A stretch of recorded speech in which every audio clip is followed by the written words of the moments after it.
Chapter 7, this is an important one. This is where we learn to separate artifacts from evidence. This is when you're on a crime scene. Some things are very important to solving the crime, some not so much.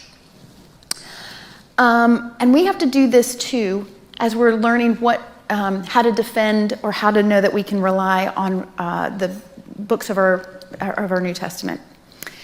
I graduated from UNC Chapel Hill, and there's a professor there named Dr. Bart Ehrman. He teaches a freshman New Testament class.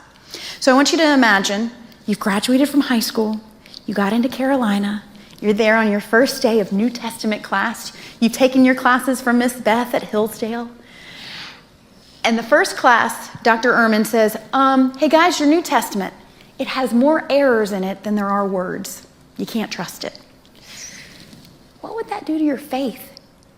Now, you guys, I know it wouldn't bother, but can you imagine if you didn't know how to respond to that? So here's what he means, though. He's talking about transcription errors. So because there's no copiers, there's people who, scribes, who learn from their teachers, and then they become teachers, and they teach their scribes. They copy the manuscripts over and over and over again. And we have so many copies of the manuscripts, it's impressive. But as they're making those copies, there might be where you dotted your I, the next copy didn't dot their I. That's what he's talking about as an error. Isn't that a little misleading? Yeah. So this is where we learned in one manuscript it might be like this first line. In another manuscript it might be like line 2. And in the third manuscript it might be line 3. Now, Dr. Ehrman would say, look at all those errors. There's more errors than there are words. You can't trust it.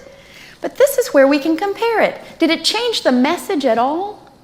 No. We can compare it, and we know that at the end, we learn that if Jason is a good detective, he will stand. Right? That's how we come across our manuscripts. Okay? So, a little misleading from Dr. Ehrman, isn't it?